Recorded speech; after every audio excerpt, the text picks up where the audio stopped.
Je fais Kemba Lebine Washington. Je no kocho Shinoko. Ke nye na watashi Lebine. Saji baba o nye koyo. Saji baba o biko Kpakpatse Gbawe. Ewo mene Washington. Ajale saji baba o. Oni mo fi anu ni afile fan o wa gbe ni baba o wa gbe wo Gbawe bi asan o wa gbe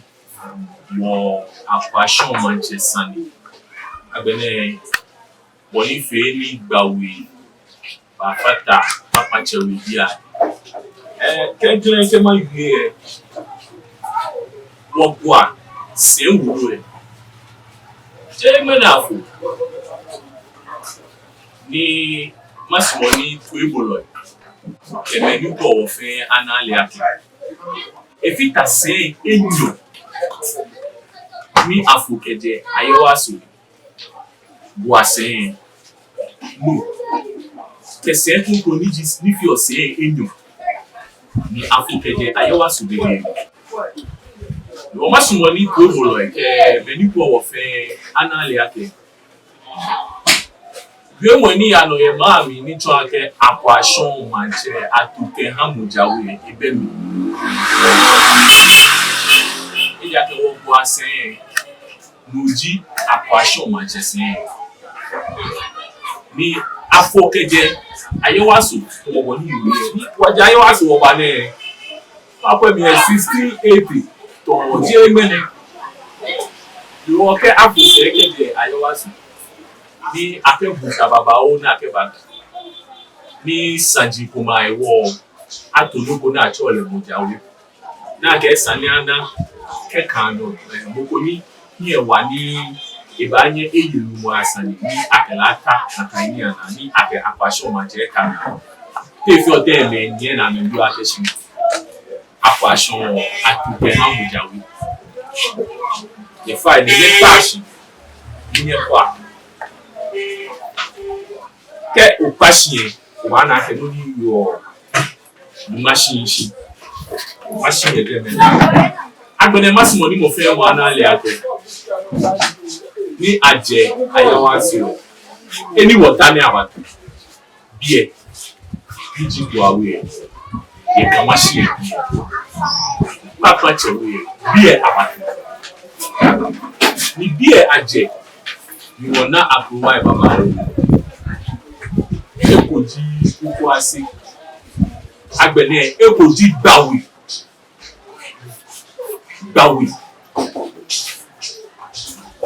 Galoy ama masimo ni mo fe mo anale akeshi Gbawe wo bi ji ami bi aje ni ayato na kan akwa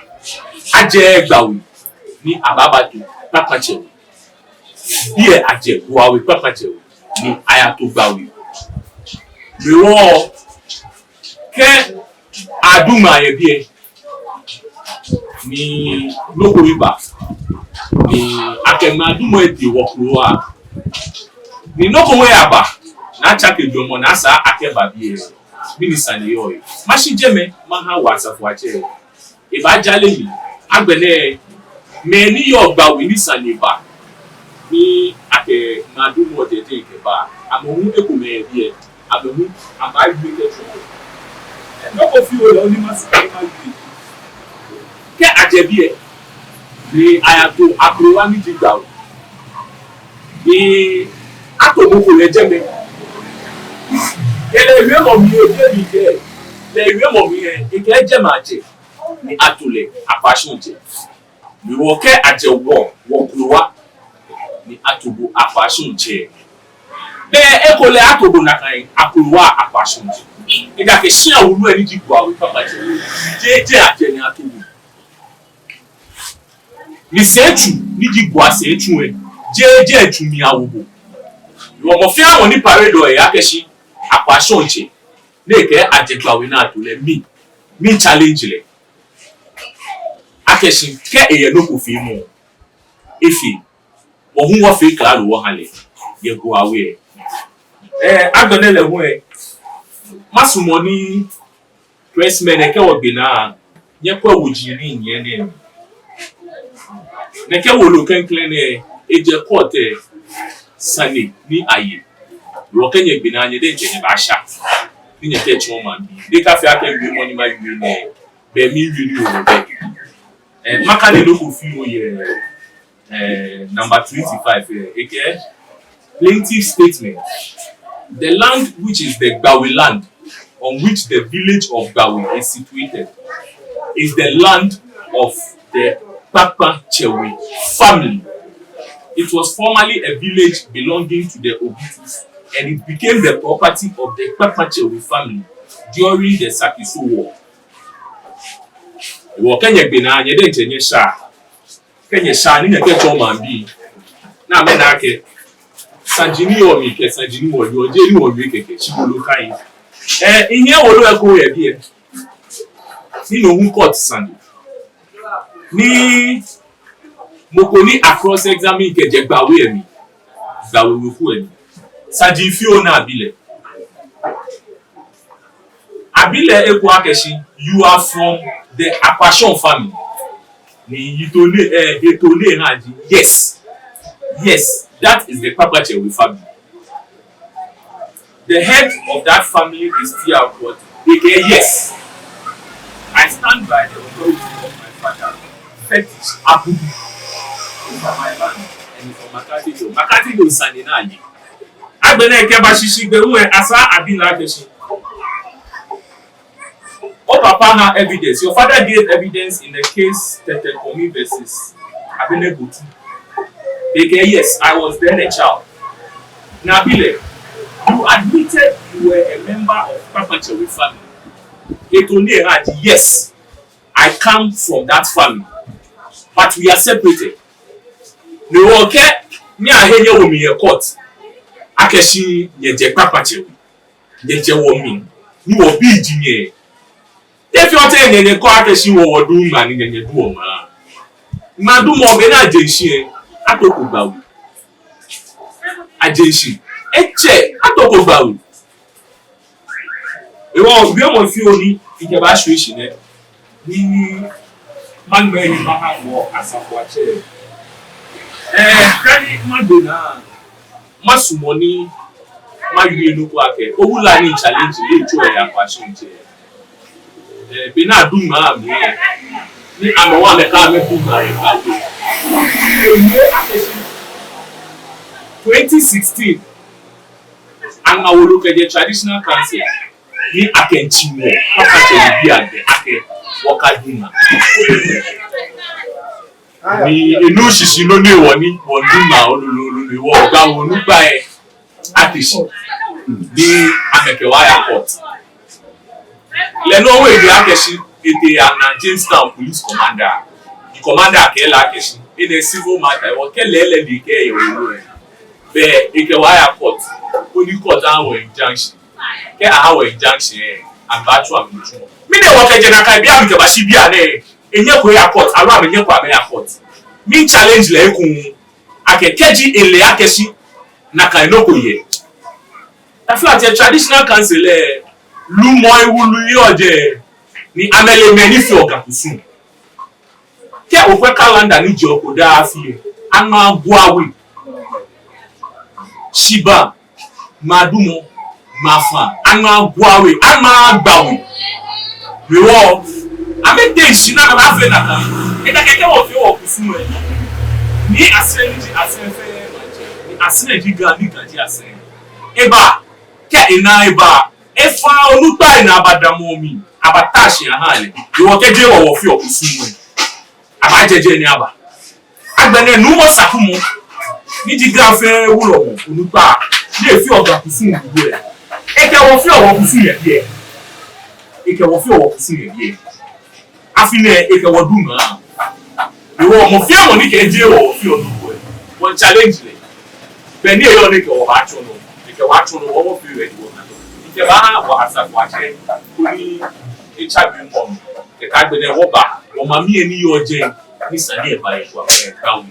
Ihani Akwarshong atole Akwarshong what the kwa DGK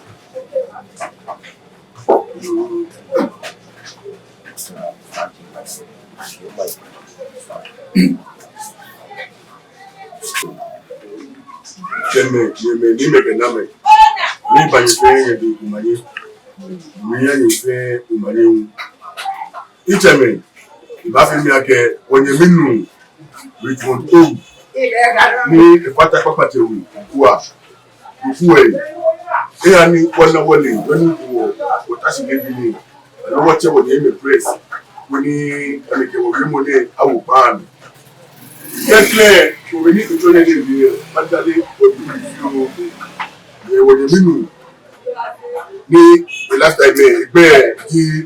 radi quote be kele ki Gbawe Akwarshong che akamakele ida ke to ni mbe to ni ni imo fi oda ida ke osiba o madumo ìgbéyè pàánù akẹ sí àfẹ sí à kẹkùfù ìkọba máa nù ẹ lòun kẹkùfù kẹjì lẹlẹni ìjẹ sí àpò tàbá tùbù lùmọ àwọ ọgbọ tùmù yẹsẹ tùmù kẹjì mọkò ní ìtòbù yẹsẹ tùmù pẹ bẹ lùmọ lùmọ yọyẹ ẹgbẹ èyí pàánù ní èyí akẹ Kpakpatse wò bí yẹ. Odunma yega so buonga Gbawe alukwale chemeke apasa pasa male après que le ke possible ko ni ne yake ke wo fe wa ko ojo ne na wona frima so motuwe yegeme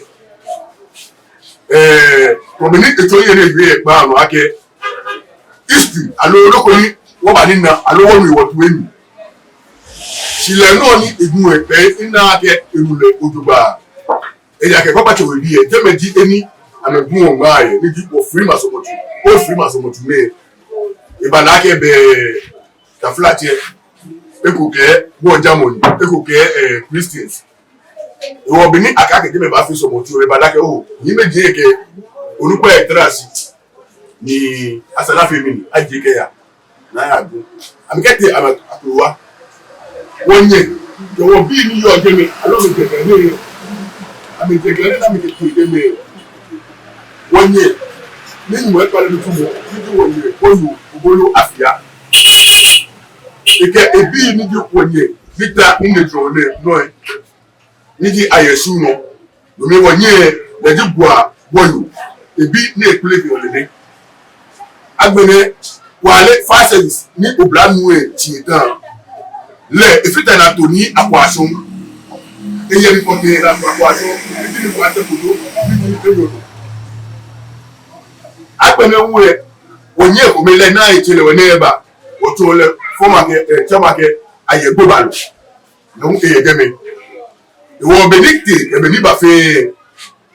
ye jeme onye won me ko mi afokomi do le yesi afokomi sinoni wona wole history ni e nujire ni woluo oni ti ye bi raketi ke ni ya gba ide me wo akeba woni wo gba si woni ene che ni yo bi ene le ba fi mi ni ne che ba gba dance ni woni na no ni pote ni tenu e gba wo na sa ko se ke ba kan no ni ji eno ni ma pa je fa ni ma ke de pe ji ga je Kpakpatse wo pe di gbogbo ní efi ọkùsù ní kẹtì ní kẹba sì jẹmí ẹgbẹ ẹlẹbi ẹjẹ àjọ lọtọ wọgbẹjẹ ọlọpọ ìwọsùnmọ ní gáàfẹ àná kí Kpakpatse rògbò àwùrẹ sí àkómẹtò níjẹ olúwọ nàní wọn nà nàgbà bọ àsúwò àfẹ bẹ ètò olóko ìtẹmẹ ìnyẹmẹ wọn ká akẹgbàwọ ìbí yẹ jẹ wọnyẹ mẹni sìtòmọ ní wọnyẹ mímú ẹtọ yẹ ní èké amerete amesu kameba ewo amejie amekeje wo mi so wona ke wonye meni ni Akwarshong tashi e wa pa ye fai beri eba na ke wo be kasi si esumo ni do ko ni aja wonete o okele fan nani efie de to na sani oku afre oku yemi afre yemi ye okele fan na kan nani e si ame frame ame yake gelo ko ni amba fe mi amba fe ko ye no ko be won ni mi na aga ta flate aga ko oyakro won isipo jeje me na ajeda aha na ma ko ba fi ako ba ko ta si eni Akwarshong ke ekwan si eni e na kado ko be mi was woni yemi afre yemi ko ni gbeku afre gbeku woni yemi ni to yere e jo family o fe we ko be bi wo no ko wo amema owu e same ko atesi ame ko atesi ko be na me wo owu e bi ene o no me wo deme o no ba obi en wo mi ne wo kan ba pele ni bia wo kan be pele ni ku wo ba pa fai when we go tete fe adukwale e kai ku bi ga fe la adukwale ko fe wo ke mu pa ya lo teme ke adukwale ni me de kape ga ba fe mi ba jo ni ble ba ko ni ra no fi oni yo mi ke ba ha ko ni mi meji o ni mi meji woni e ni eyo Gbawe ni sani e ba ko ni lo ni kiro eje me e je ku ni ka fi to ba ko le je ni ra no. Amen.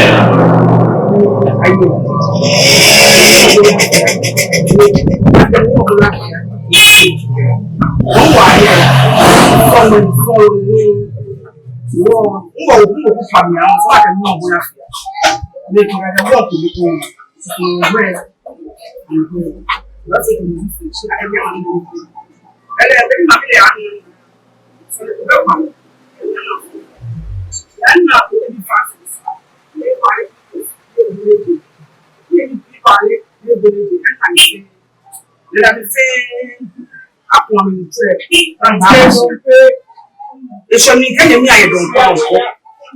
Si mi tuni na fi se pese mi na fi mi ni pare fi se se mo ni ba. Fa se mo tuni ba. O fa se ke mi awon e ba slawo mi ya. Kasi ni na fi wa do ba ba. Wa le do ba ni ake na yi. E me ni ma bo ti ake na yi ba. Mo wa ya ke bi. Aye mi awon but all that do me, she had it here, me something to them. Because I'm like, I'm sure. In Africa, I will go. When you tell me minds, then dramas, they're boss, so Kpakpatse. Here, you know, I will the boss. Kale mini froye shina la mofa jameno nkole ma fo ina ro ko bi beni manna ko wonke joyi ni abutu bunga actually ani fi ale won kole ma fo ni ba wo ka bu ni ba ko ma bu ba gbe su kati o to ti sham jameno wo yo so ba pa wa o jameno wo yo ni a se ma ke lo won ni o ani e ba ni o ni ko ko ma ku bi ni lo ni jo an kwale ba won fe jija me ni fe basa me ni e kate ya kama lo ni bi e che o ke ba bi e o sa ma cho ba do bra fe ni fo ni won ye ku san pa ma bi e ni fe de ko ni ya ka ke mo ni won le ka e do fa lo ko ni ba kan bi ko lo ma ni ka Chicago, you are the new one. You have to be fish. Go and have a bank in your school. The one you know, you want to buy it from you. I don't know one bank in your school. And that's why you want me. You can't go back. Well, it's not jumping up with money. And the quiet them with you. You can't go here. Home on me. Come on, get a chair. If I don't give you, I will only move. But I like it. Mamba le bitu wawole ni many forward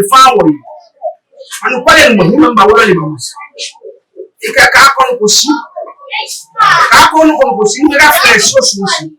le ga wanti bo ba sa ka ko pende mami ka si e ba lo wawole ni e ka bo so kan anto do le je wanje ma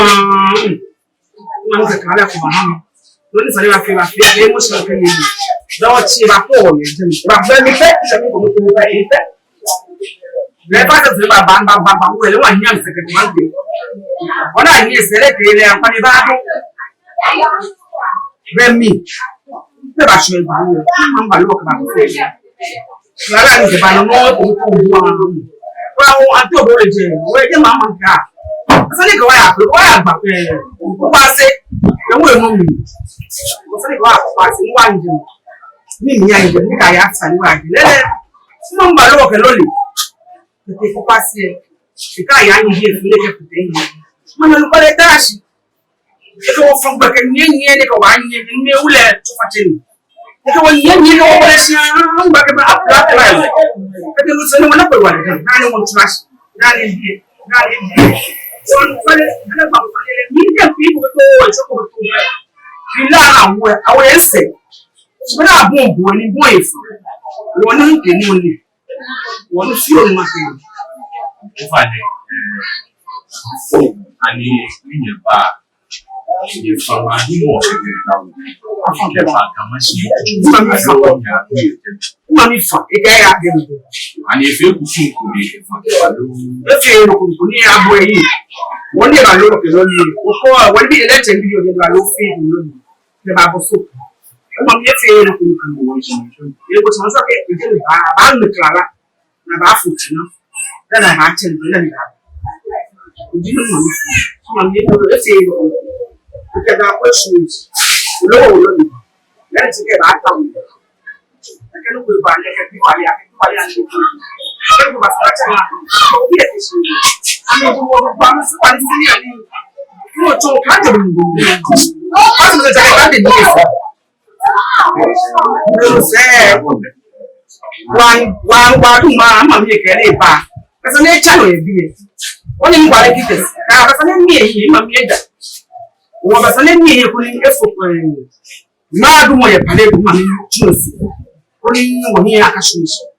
Yale, you have one about 50. Jenny will boom, my boom. You make a bar, not a money, my cuckoo. Jenny will boom.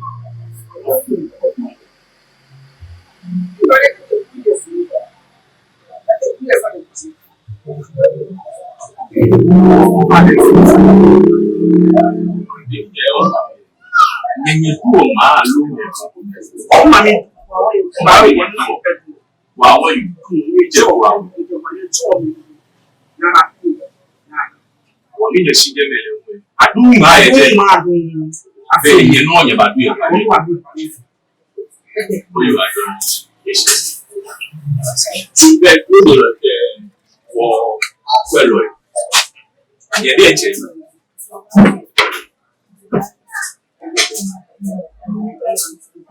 yẹn dẹ́ jẹ́ yẹn tó ìfà wọ́n current wa wọ́n yìí bí wọ́n fi bá padà kẹ́kẹ́ wọ́n jẹ́jẹ́ wọ́n ní mọ́kùá àfihàn ń bá yìí kẹ́kẹ́ wọ́n jẹ́jẹ́ ní mọ́kùá bíjì buá fẹ́ wúlọ̀ yẹ̀rọ ìbá yìí kẹ́kẹ́ àgbẹ̀lẹ̀ wọ́n pàpà ní ti ní àpàṣọ ló mú mi fẹ́ mi wọ́n fà wọ́n wọ́n èlò fún òkú àfihàn àwa. Nígbà yìí dùn mí ní ìfẹ́ nígbà yìí dùn mí lọ́wọ́ fi ó ní ọ̀rẹ́ òkú tó fẹ́ jí gbélé fọ́ nínú mẹ́ni èyí Gbawe bí àfẹ́ ní ìkàmìyà ní ìkàmìbà ní ìlú àtọ́nìbọ̀ àmì àfihàn wọ́n káàdì gbélé fọ́ bá náà yìí ilé ní ojú kan ẹ̀kọ́ fáwọn púpọ̀ àṣẹ náà nílẹ̀ ẹ̀dùn ọ̀yọ̀ ọ̀sùn ẹ̀ bẹ̀mí ilẹ̀ ń wò sùn ẹ̀ jẹ́ ẹ̀dùn ọ̀yọ̀ ọmọ ní bẹ̀ní sẹ́rí ẹ̀bà nígbà wọ́n lò Gbawe ẹ̀ Gbawe púpọ̀ àṣì ẹ̀ ní gbélé fọ́ sẹ́ẹ̀dẹ̀ náà bà púpọ̀ àṣẹ deke Gbawe yóò bí yẹ àmẹ́dùn máa yẹ púpọ̀ àṣẹ wọ́n bẹ̀rẹ̀ kà àmẹ́dùn máa yẹ púpọ̀ àṣẹ káà ṣúọ̀ dáadáa nù yẹ bí yẹ Gbawe yẹ bí yẹ wọ́n fi wọ̀ yà púpọ̀ àṣẹ wọ́n ṣúọ̀ dáadáa nù yẹ máa rẹ̀ ni deke wọ́n kò bẹ́ẹ̀ yà ká yẹ bọ̀sán nílé yìí jẹ́mẹ̀ jẹ́ ní Gbawe yóò ká dábìdà mi ní ìmọ̀ mẹ́rin mi kà mọ́ ọkọ mi ṣì wọ́n ọ̀pá ní kàkọ́ akọ mi jẹ́ wọ́n kẹ́ ń máa ní ká wò ṣùkọ́ wọn mi kò sẹ́ ní kẹ́ ń bí yáya wọ́n adúwé kò jẹ́mẹ̀ jẹ́ Gbawe yóò kó ìṣẹ̀ kàmẹ́ ẹgbẹ́ kò lọ́ máa nínú adúwé Gbawe yẹ adúwé gani na kẹtẹ Gbawe náà sá kàmá gani yẹ kò wẹ̀ yẹ wọ́n kẹ́ ń kílẹ̀ wọ̀ bí ẹ̀sì ṣùgbọ́n lè fọ́ ni mane nye ba obi ase afi ko dan mane na we do yo suwe so suwe do yo mo ye kete kukwase ne ke kukwase ye le se lo ba ho suwe ko bo mane ke nye ma ase ne ka ke mete ba we na sa ka ba de ko no ni le lo ne nye ma ase so ni na e toto abo ya ni fi ori yo ye mo ni ke e ba na mi ni afi ni iwe yo conform ni e se tu mi an wele ni máa fi ẹ̀kọ́ ìrìnàjò. Túmọ̀ yóò tún wẹ́dọ̀ mu wa. Yóò fẹ́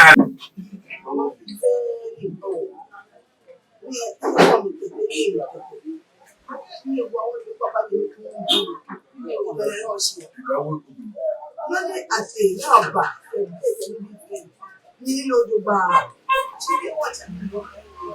Ṣé bí ní ìjọ wọ́n tẹ̀ mí nígbà wọ́n tẹ̀ mọ̀ ṣùgbọ́n mo lè fún ọjọ́ àfọ́. Gbọ́wọ́ ìwọ ẹ̀ lọ́sọ̀ ilẹ̀ Gbawe ẹ̀ lè bá ìdí Gbawe yòó ìbólú àfíà. Mo ní inú wọn mọ̀ ní ilẹ̀ ní kí ọ̀sùn mọ̀dé yìí ní ìbátò blọ́ọ̀gì náà jẹ́ Gbawe ẹ̀ náà bá ìbátò blọ́ọ̀gì. Ẹgbẹ́ mi Gbawe yòó ìgbìmọ̀ àbúrú bí Gbawe ẹ̀ ní ìjẹ̀dẹ̀ Gbawe ẹ̀. Mo ní ìkẹ́bàgàn sí ẹ̀tẹ̀ ní ìkẹ́ náà Gbawe ṣùgbọ́n ìka bẹ̀rẹ̀ ìbáṣepọ̀. Máa ní ẹ̀kọ́ Gbawe máa mú mi ẹ̀ tí ẹ̀ fún mi. Ẹ̀ka ìdìbò fi rí kẹ̀kẹ́ Gbawe mo ní ìkẹ́bàgàn. Mo ní ẹjẹ́ wọn tẹ̀lé mi. Síkà ìfẹ́ ló pẹ̀ mí mọ̀ ilé ẹ̀wọ̀n. Wọ́n ló fi ẹnu náà fi ọ̀rọ̀ sí ara ilé fi yẹn. Síkà wọn tẹ̀lé mi rẹ̀ kí ọ̀bọ̀ wà mí sá. Ayẹ̀mí ìfẹ́ níbi ẹ̀fẹ́ ká mi bá wọn sí ọ̀bọ̀ ká mi bí ọ̀. Ilé ẹ̀kọ́ mi ni wọ́n jí lẹ̀fẹ́. Wọ́n mi pa gàtẹ̀tẹ̀tẹ̀tẹ̀ fún ìbàdàn. Mẹ nígbà tẹ́lẹ̀ àbí ìbìnà náà mi bú ọ̀rẹ́ ìjọra náà mi bú ọ̀fẹ́. Àwọn nílò ẹ̀sùn Ananukwale ẹ̀ka tó èyí ìkàbùtì. Ananukwale ẹ̀ka tó èyí ìkàbùtì. Wọ́n jẹ́ mi nígbà àwọ̀ sí ẹ̀ náà mi bá àgbà wọ́ yòó wọn. Fẹ́ ìkàtọ́ àbùdù mi fẹ́ ìnà mi fẹ́ tí dé ìyànà mi dí àmì wọ̀ ọ̀kà mi gbà àṣà. Wọ́n mi fàfà àtẹ̀gbẹ́ mo ti náà jọ Gbawe. Àlọ́ àyàká Gbawe náà yọ̀ fún amánìgbé wọn tó wọn. Kẹ́jẹ́ wọ́n tẹ̀ ní wọn ní ọ̀nà àbá wọn tẹ̀ ní. Tí wọ́n ní ìjọ wọn tẹ̀ ní ìlà wọn tẹ̀ máa fi wọn. Àmì mọ́lẹ́ ọ̀ ló ní kàgbẹ̀ níta nígbà wọn ayé ẹ̀ ẹ̀yù èyí. Nǹkan àyíwá lùpàlẹ̀ ọ̀ ìjọ. Ní báwọn fíìmù fàáyì, akẹgbẹ́ wọn náà bá káàkiri nù rédíò nù náà yọ̀ akáàkiri amídìí àti àdìgẹ́gẹ́ wọ́n ní Gbawe bí ọ̀rọ̀ òfin Ananukwale lẹ́nu. Ni mo ní wọ́n tó lẹ̀ bí ẹ ní jíjà sí ẹ ike ẹ bí ẹ ṣe ní ìkẹ́ ọ̀pọ̀tọ̀ yìí olóko ẹ àpò àti náà bá wọlé nǹkan aka wọlé jẹ́ nǹkan là fún ṣì ń kẹ́ aka wọlé ajá kẹ́ lẹ́gbọ́n wọn lè yọ ọdí ẹ efi ọ efi ọdọ lẹ́gbọ́n wọn nù kẹ́dà ni ìwọ náà bá wọlé ẹ̀sì sì di ẹ bí ẹ ìwé fìlẹ̀ aka wọlé mílẹ̀ lọ́nà wọlé aka wọlé ẹ fíìmù kẹgbẹ́ kẹtẹ fíìmù náà lọ́nà wọlé aka wọlé ẹ mílẹ̀ náà wọ́n bọ̀ ẹ bí ẹ ṣe ní mẹ́kọ̀ọ́ máa ti àná. Wọ́n ìfẹ́ lóko ní máa yìí ṣe wọ́n máa fi wọ̀lú ọ̀wọ̀ hàn ní màá yọ àwọ̀ tó àkúrò màá ní àbá.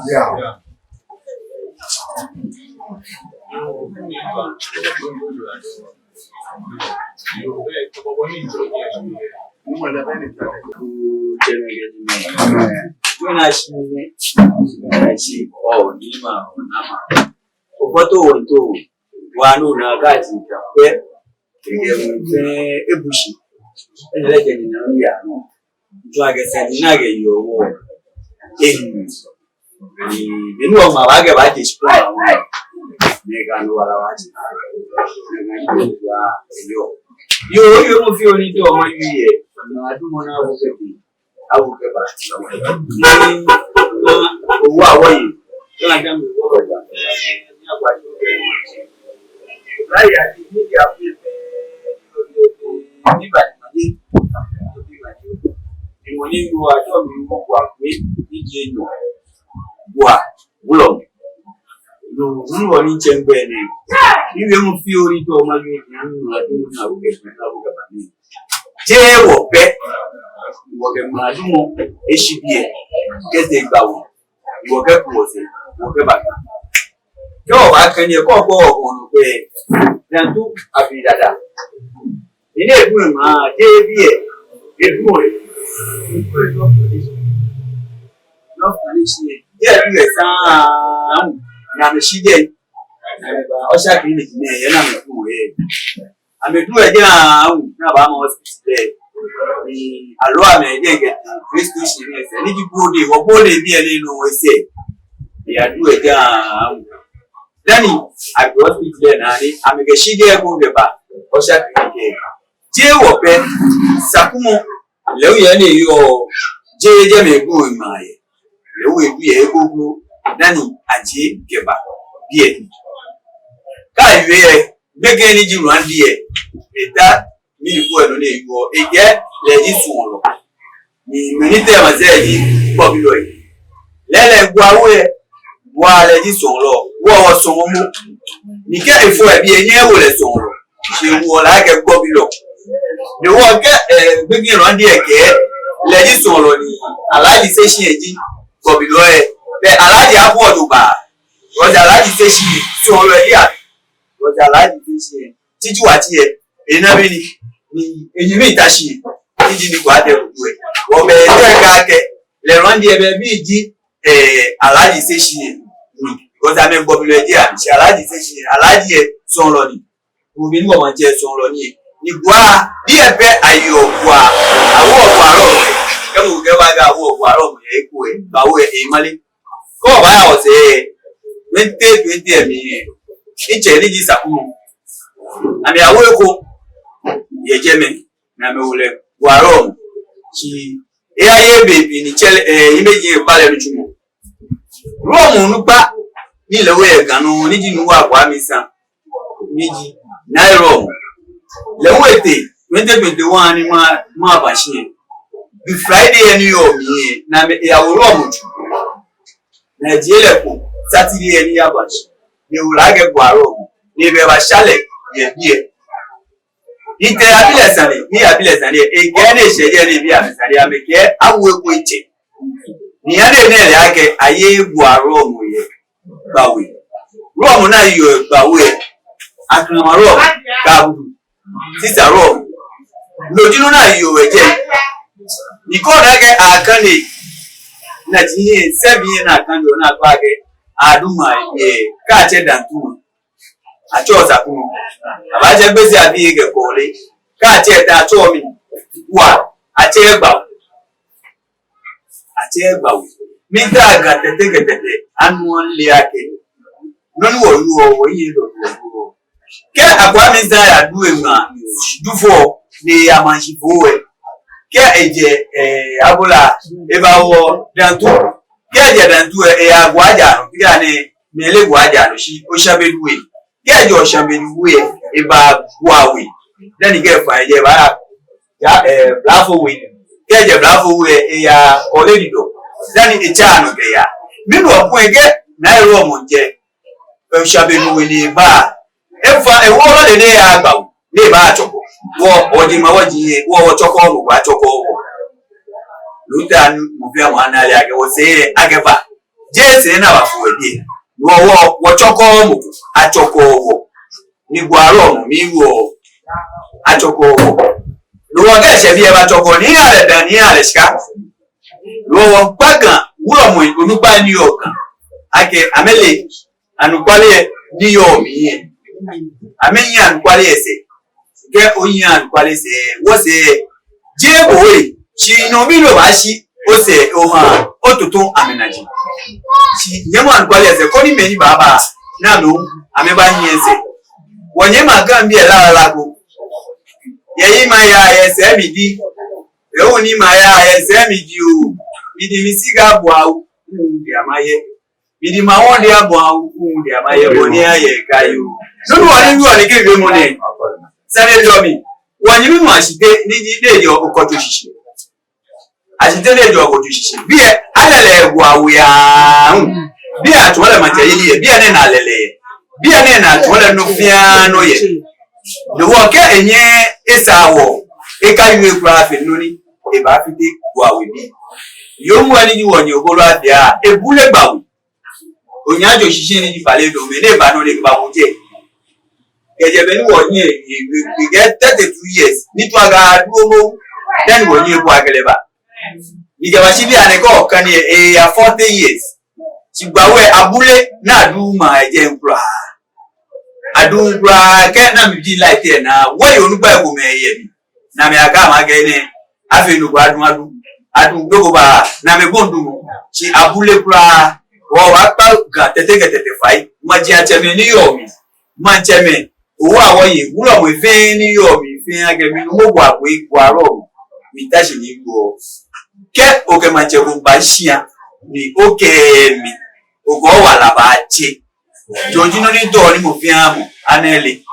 ni to ado ma ja ba inde be mo fi ma wi ya any we are nai ya to kulo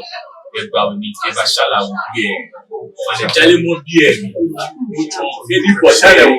any potele shala ke wo na ke je wo si awon ne no ji no ni joyin gbe yo no ni joyin gbe be wo gan wo lo mo npa igi ni wa kwa mi sanai o 2021 ile u e ato na gan ro mo ni aturo mo ya to le Gbawe ni ula ge gwaro ni ba shala we gele to ko lewe ya na gele to ko lewe de ba na ewe ishiya de bi e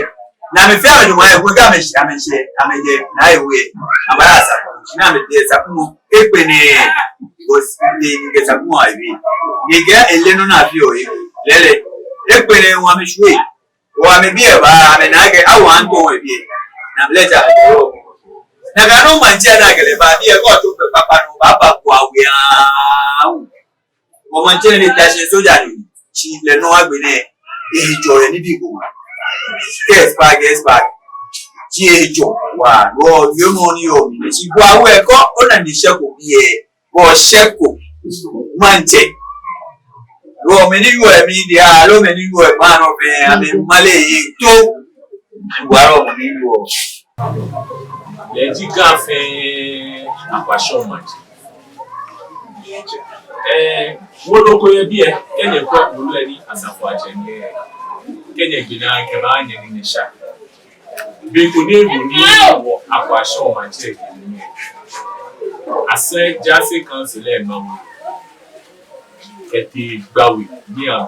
ake isani atu Akwarshong manje ko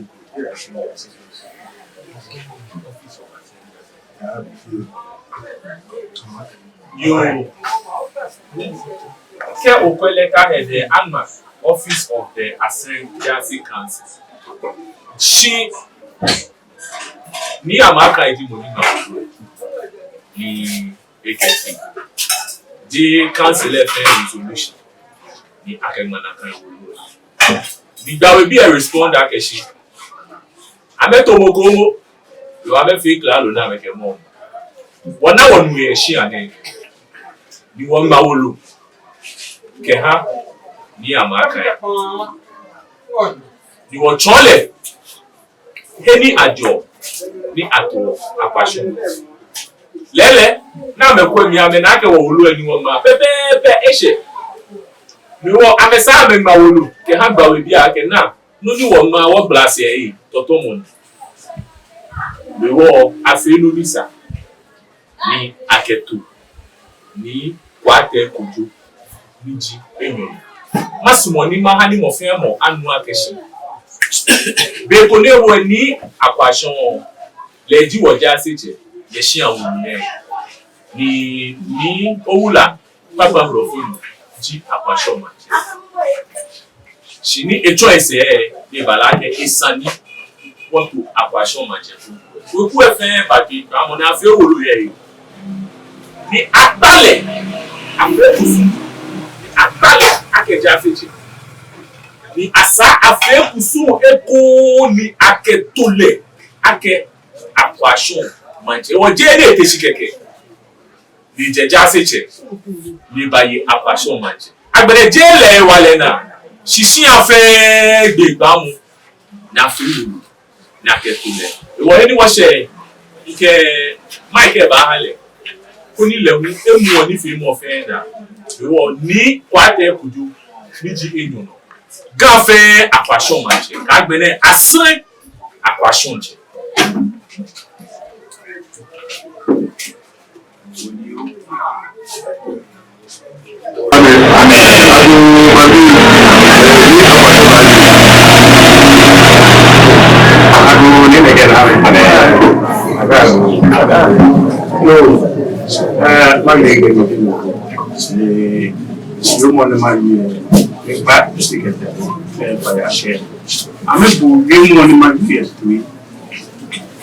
Keji money usmo sanju je ngo papa ati yeya upa ke imbe le tinyo we enye oga usmo ko wanu kunga oyuwe ukapem je bo bi money iwo we ni sumoni Kpakpatse ka lenu ni ma ni Nigeria si ka lenu ni ya na mu na ni no be we mo jade mo mi so mo ikeki yo ina wo kwa salene jake si a onu pati wo si a fe pe ni agba ke oji mo ni oni o ba ni wo yin wo sumo ni oni o yin ni afi okusun aha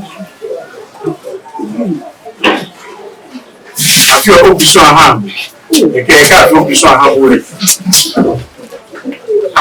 o tun si olopa si oni eni o ta o si an ni si an ya ko je ne afi ni o ma ije ki lo afi ni enu kese o le no ni ya lo e si an gbogbo wọn kò yẹ nínú ìlú lòkè ṣíyàn olúpa yẹmi ṣíyàn olúpa yẹbu àtó yìí ní ìlú Gbawe Kpakpatse inú wà nínú abẹ́tọ́ àmì Gbawe àtẹ wọ́n tí ẹ̀wọ̀ yìí Kpakpatse yìí àtẹ ṣùwọ́tọ̀ wọ̀ yìí àtẹ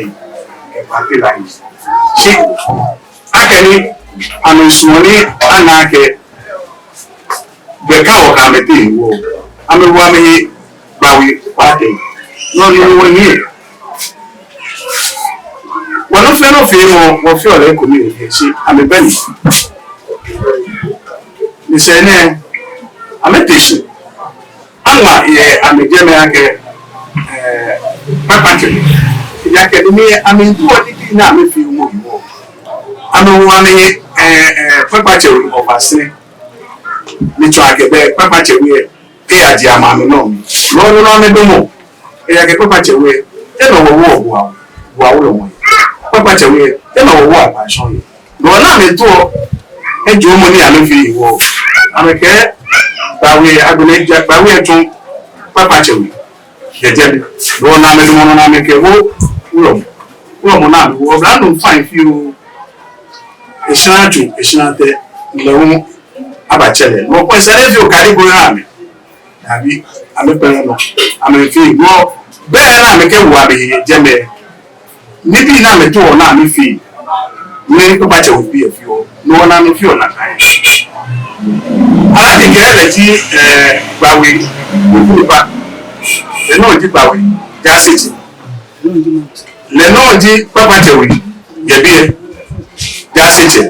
le no di Kpakpatse wo ku ba Kpakpatse si ane afi ni me gbe ju afi ni me mbu ona ni yi ko si ane be no won binu ko ake me ni remote control agbele ija ke o le ni ano ye si ana ke o si pẹ̀lú e ijebi ele me to mi ake lo be ko le ake boji mo ni o yin fa fi we be o wo ri ko ba isi abi e ko ni eje ni o ta si wole wo me bi ye na amenu ibe Shame na kule ijake shia ele boni ya ne ara sani kumeni yo na we bi eteshi na ma bi ake meni ya le no di Gbawe ja seje le no di Gbawe kurupa le no ke Kpakpatse we ja seje le no di Kpakpatse we kurupa e wo le eje ebi manje se be agbere ya we ku ke Akwarshong che Yejem Gbawe Akwarshong ni man bi e bi am ya kechi me ya no Gbawe Kpakpatse woli no abani mi dan to le wato mo le kele le ko ni agbo agba ni atwan ane bi ile no etun no tan le dawa bi ane ke nyi gota na ke ni ke te bi che bo wala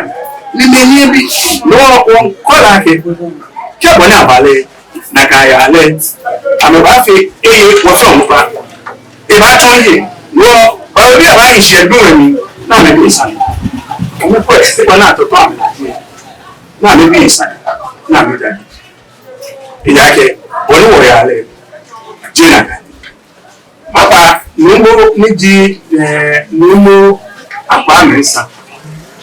isani ele ya ndo libe na wo ko ingele wa chini to mabile sana yake amamenye hiye na meke a story asaga no yake meke asaga yake ojobie ni odun ma yo bi me ibi dani Gbawe bi me ba bo ni wona bo Gbawe wona bo bi chini ame odinu a oyawo na kan Gbawe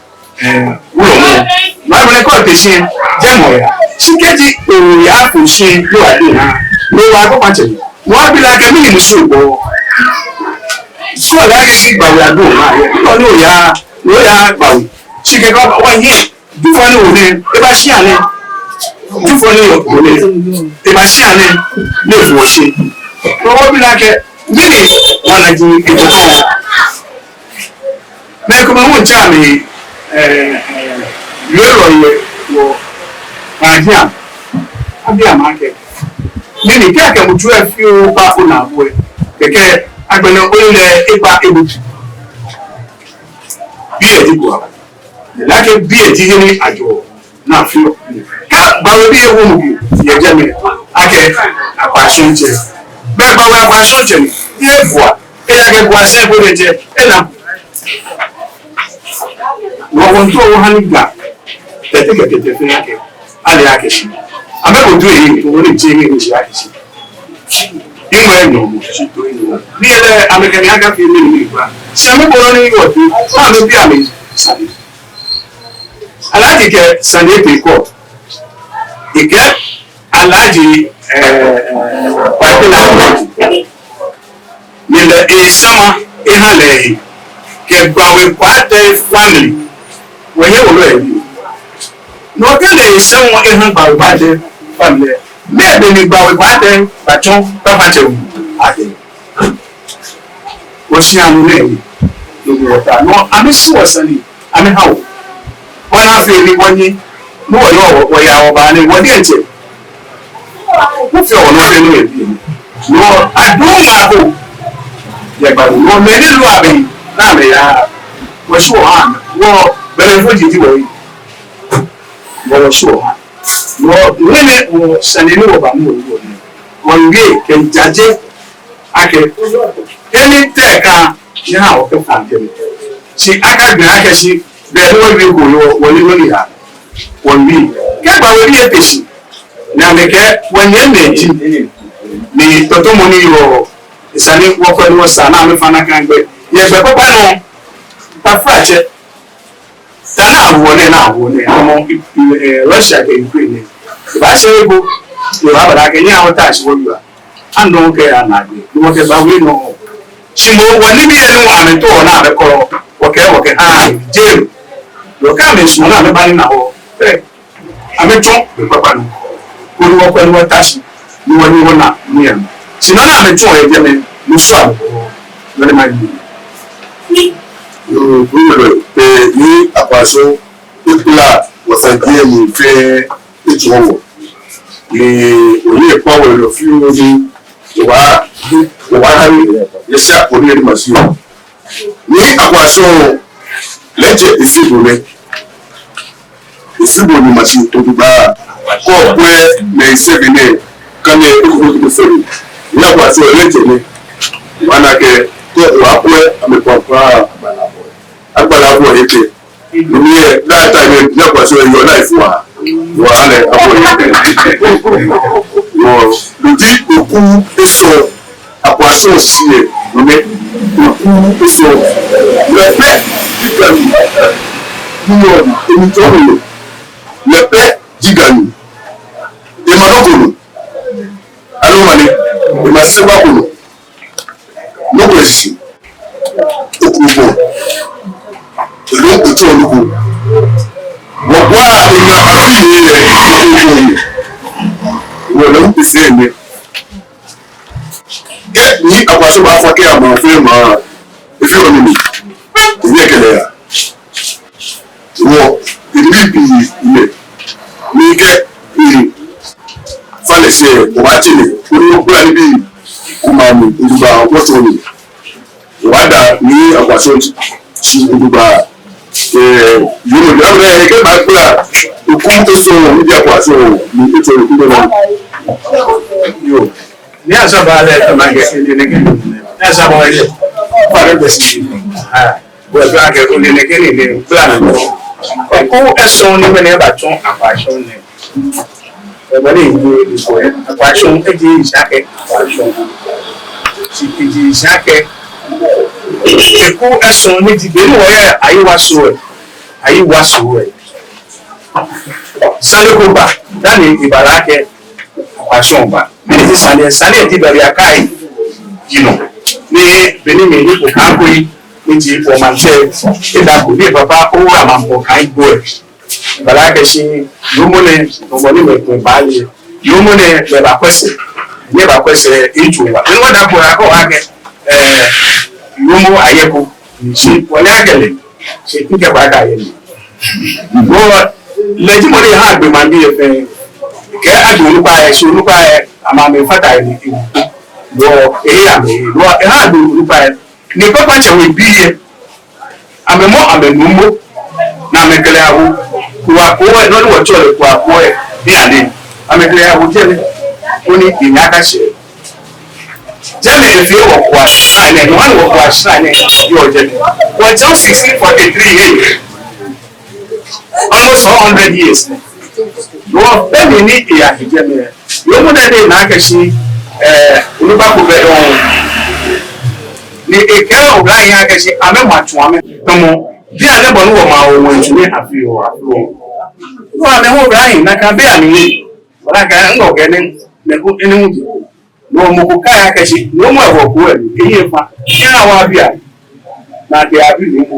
ìlú mọ̀ ẹ̀kẹ́ ọ̀hún náà kan kíkà lákẹ́ ẹ̀rí ìlẹ̀ ẹ̀kú yẹ ìkẹ́tọ̀ yìí onye kwenu ni nyefe ihe ha kama bo yomo ke gbe bi igbo yi be ni ni gene bi kenye ni na kanu ko mi no ye bi mo go woni nga ni anya mo ke ba keje na ga mba pro ni fe ye ichi no na me ke ko ko mo ti na mo mo ni yomo fe ma na ga ji o genu mo ba no e ba hani aje ichi ni no mo ba sane fe sane de ba bi no mo ke e to na ha le e ga gbe ni ye fe le ya Mama, no abune lete heri shanke no ne ke ehe ka mo e ba wa mi ke no kuni anima bi no ne ehala me epa me ne ehala e ga me ni Ayawaso e wo ga me pe o me ne ehala ga me bani achi ma wa pa e anima chegbe e ku me ni ife eku esun àmọ́ onípa yìí mo ní ọjọ́ Akwarshong ní di mímú wà pé eléyìí wọ̀ pé máa ń jẹ́ mẹ́gbà gbogbo máa ń jẹ́ náà Akwarshong yọ̀wọ́ ẹlẹ́ nígbà pé èkú ẹ̀sán ní Ayawaso ìgbà ní mẹ́ẹ̀ẹ́dìyẹ mẹ́ni tẹ́yẹ fẹ́ gba amátúmọ̀ paramount chiefs ní àmì máa jẹ́ àmì èkú ẹ̀sán Kpakpatse wẹ̀ pẹ́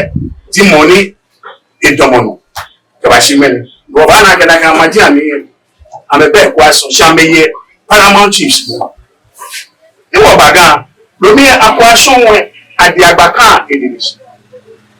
ewo adiagba tomoboni wo si olupa ewo emo afili ni eje asere iwo eton ase Akwarshong je eku eson we ibaton Akwarshong ifon ase Akwarshong je mo be na agbagan saje asre gasipon fe ebaje Akwarshong ake le equal. She kasa ya review. Be na ba sha Ayawaso. Wodi na agbebi ya ke wodi tayaro e. No ni hani gwa agi so. She was a woman. No na baga e baraka shi. She goji efe Akwarshong bi antone. Alo ke de na kan bi ami. Le equal. And the boundaries is fair. Okay, you know go back. Yes, course, and the last stop. God, none of you many the history and market. No, the baraka body abba. To man sanji can be. Only abba sanji nitoshi. Tafate akemogoya shamokushia. Tafate moko aye mogoya gbemoku. Mogoya shamokushia. Neke imagine bi ebafa. Baraka be afi ekona abayi neke imagine sajine. No, now many hours. No, Jim Jawe. Now, when Akwarshong work against you, Ayawaso. No, Jawe. Snail, Papi Banaka, we Baraki. And for your hands, like okay, I see a jigger. I just say, I told you, they were any tashi. Now for us, I say, God. Kpakpatse, what I can you? No, can I can you? Akwarshong, they are in the no, Akwarshong only ake because I mean ake le chama. No one will pack le chief justice. But le it was no the other man chama here. It ake no here le the woman check money the age sani. Ake man check kuba. Me man check aba yelo no agbiole. Apa man check we agbiole. Ni money attaché esale taché ni ubaka ko yake ni na mo ni. Yake manche meni ba fe ame mwafili no ibake wakele ranga peto ga Akwarshong manche no be amora afili ko mo ba ka ko yi no asewo ni Kpakpatse wo ni ke asle ni to Akwarshong che ase Akwarshong ke hanga ni to ga manche ga Akwarshong manche no Akwarshong manche ni ojo je wo ni ye wo mi meni wo Akwarshong che àwọn ego Kpakpatse wo be iye wo bi ale ni mani nkan tí wọ́n ní pẹ̀lú ní 1943 ko ní ese bi e ama na ka ba wo ẹni ni ti akọ ni mo le ga ama ke amebe ibe iye le te ya ti bi anto ni mo fẹ́ mo wo Akwarshong ti Akwarshong se na Akwarshong yin sin ti Akwarshong se le je amena no ni hani that's all the Akwarshong Ìbàdàn chief justice yega no le atashi ni ke gbogbo pele for na ya ba pe na sefa chele na ba pe na ba fi ahun no Kpakpatse ni Akwarshong le be ti mo ni no ta mo ko che Akwarshong che lo e che ni o be no ko ke mo ya ke ni ke cultural is dynamic no ke ni me ko me ncha me no ko amele na shi wono ni no che bi e je ibi eno ikano o ka mo ko e awo e do ko jere yo ni Kpakpatse do me ni pa bi ka ma ke ye do ko mo sandwich ni ti sandwich fe ni oga ame kita ni yo se go wa kita lójúlọ náà sílẹ̀ka ǹjẹ́ àyìn wọ́n sì máa kẹ́rin fáà lọ́wọ́ ayé jùlọ. wọ́n yẹ main ǹjẹ́ níyọ̀ Kpakpatse wò dágbére main níyọ̀ Gbawe Kpakpatse wò yẹ wọ́n lábẹ́ wọ̀nyẹ wọ̀ bọ́ èèyàn ìwọ́yè ni wàá sọ̀rọ̀ pé ní ẹ̀nà main níyọ̀ Kpakpatse wò káwọn àtàbí ẹni wọn nà lọ́wọ́ ni wọ̀nyẹ nínú níbi wàsímà máa jẹ ń pèsè sí àmì. Because we have to get me the when you let us say what you for you know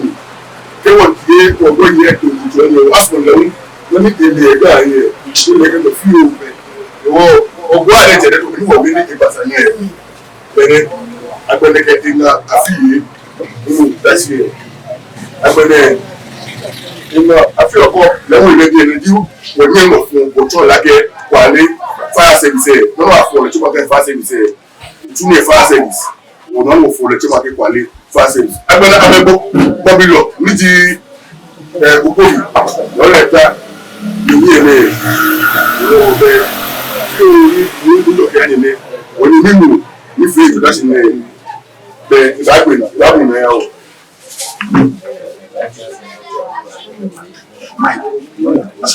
Asa Mike.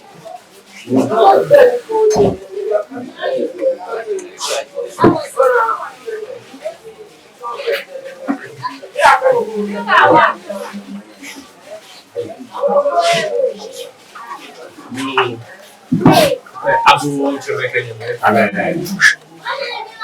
no one few more tower,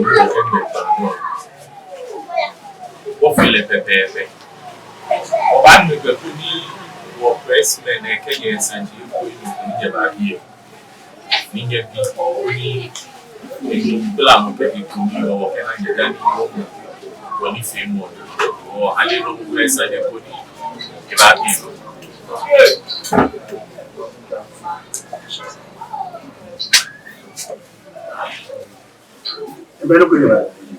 You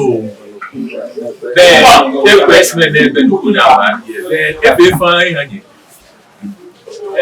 Was she come on there here to money as a quarter year? Mamma of age, it is Mamma, ever fatal. The Tamoni you are catching what we were saying on a best man and my interview. Only level few days or they can fatal here. They can fatal. Was she come off in what as a quarter introduce your AG or 1 year to each one or Machano, the garden, okay, but more money join here. Wo shia onupa ko make here. Gbawe we shia ete if you Gbawe we kakada no we few no we profound no ke ye ba kwa ni Akwarshong be ube profound shia onupa e fata we actually ni Gbawe o fa no ba yo ko fun mi ke o pe o je gbele mu e o baba ni ka ma se ni o le ji go afe asafuache actually asafuache wa te wa ni ji te you ke channel yeah, be Akwarshong in the trouble. Gbawe, Kpakpatse gbogbo ẹ̀fẹ̀ ìjọ. Lẹ́yìn gbogbo ẹ̀fẹ̀ olùgbà. Wọ́chọ́ọ̀lẹ̀ ní kwàtẹ ìpèsè kwọ́dẹ̀. Gbawe, Kpakpatse gbogbo. Agbeneke wọ̀pẹ́ wọ númọ̀ ẹgbòmí ní ìlú ẹyẹ fúta ìdílé ọ̀dà ìgbìyànjú. Lẹ́yìn wáfẹ́ wúlọ̀ ní efi ọ̀tún ìhà wà léètì. Àtọ́lẹ̀ númọ̀ wàpẹ́ níjì ẹ̀nà. Númọ̀ wàpẹ́ nígbà níjì yo be dani mamuna achomi ni kwate ni je uma oje Kpakpatse wa wo kenye na be ishi ayo je gboji mi agbene wo papa ni mu mo na tamo ni ijono ile ko le diga fe Akwarshong man ìgbẹ́dẹ̀ wọ́n gbà mí wọ́n tún ọ̀bọ̀ nífẹ̀ẹ́ Akwarshong bàgàn mọ̀mílì déédéé ẹ̀ bí a fẹ́ Akwarshong àjẹ́ lágbẹ́ sílẹ̀ fẹ́ Akwarshong jẹ́ ní wàá tẹ̀ kojú níjì èlò ẹni wọ́n ṣe ọ̀bá dà òkèlè díẹ̀ ṣe àtẹ̀sí máa lẹ ilé akẹ́gbẹ́lẹ́gbẹ̀ ní ẹ̀rẹ́kẹ́ nífẹ̀ẹ́ wọ̀ bá bàyẹ̀ how are you? Benin wɔ no mo Gbawe yɔ ewi akɛse Gbawe akɛ akyi tapɛ ekɛ di fɛ ebusi gidi abɛ na ekɛ jɛ baako ɛ ekɛ Benin wɔ bɔ ɛwɔ tuntun mu jɛ etsake ebusi ni kɛbasi bi alɛ fɛ ejebu na ka Gbawe edzo mɔ yɔ wɔ heli wɔ hyɛ wɔ kɛfɛ wɔ Gbawe di kɛ okure di bɔɔl wɔ yue dɔn si. Ukadi imagine. We were wonder what pressmen and information and the never father one. You say you are working your 2 on 2 more. You hear you are getting what you hear. You can buy an account. You deal with your father. I'm going to work with New York BFA one that you face. I'm going to give you what you do. Wọ́n yá tó ọba tún lè fẹ́ lójú wọn lẹ́yìn. Òfin lè mú láfi lẹ́lẹ̀ tí ẹ bá ṣe mú láwà wọ́n dájẹ́ fẹ́ ṣe kẹ́jẹ̀ tó yẹ jẹ́ kẹ́ ìwé mọ̀ ní jẹ́kù yẹn bí ẹ kẹ́mú ní jẹ́ ká sí ẹ ní á tún àwọn bí ìgbẹ́ wọn náà bí yẹ wọn náà fi ní ká mbà fàtà wọ̀ yẹ ká tọ̀ wọ́n kẹ́tù kẹ́ á wọ́ sẹ́ wọ́n dájẹ́ fẹ́ ṣe akẹ́ yẹ bá fàtà wọ̀ lẹ́lẹ̀ trap ní ẹ̀ ní trap. Machine Akuchi Gbawe fẹ́ mi hàn yàn ọmọdé. No ní pẹ́ni má yu èdè mi mọ̀ ní yu ọ̀nẹ́ òkànfó yó ìnábí ìṣúṣú ìkànṣúwa ìbí yẹ Kpakpatse wẹ̀ ní ìwọ mú tọ́ ẹbí ẹ̀ ní Kpakpatse wẹ̀ kàn. One in the we were the money my you la beboa konika Akuchi e fa me potue ojoba oti ame ko me ka imbeje batoga ni imbeje na shi aha ama me trosiwo dani me ne water shi nege ni money you on imbeji ni je enmene me ni wa fi ame family ni money you ojogba ye gan kusum ya Akuchi FM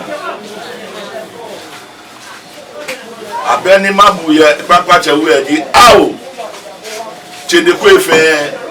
itomodi abe ni mabudi chede ko efe itomodi chi woto ipa ngo mo kokoko isigi eni aje na su kukuwe ni woto yo mi e be fe be ne Akpakiye inano eye ekukuwe no na ebu shi mene ka edwa esisi dimini afiliye awon ya gbogbo nji ni awon ya etima market ye lo chinekwe efe to mo de shi kaji etuotu ko ni e tafraje kaji ogbon afiliye manje wo awoye wulomo wo me de so efe atobu na bi oba keko e bai papa obranu ba obrayo ba mami ba afiliye no mo te sisi ba to mejo simene ibedon esiji fite lo e afafe sa lo e mobo mi money you pe ma bi na shia ka cha duaku ate chayi ate njoko cha bekan dere cha entertainment ni cha ko du amame travel na dadoko chemi da frate dero kon fo yo nye kwa ai papa je Kpakpatse we ne ke ga akuchi efe ga yesane ko to aba bia ke ani aje jomi na abato gono lo alo aje gono ni abato jomi nye na no jomi kukwo gon da mi bi yesane je we mo pi nye na no jo ni kukwo gon da ni abato ga je anai aje na aba sha aje buka na aba kecho ogoje ami ahun na ke ba se apaki fa apaki ke na anu shia enafo senye ni jeje akeje ke ba wele ato nu ake odoin ake acheyi aye aye si benefe sande ni ayaye ye be mamuja we odoin ba ekun emi omo ta panyaba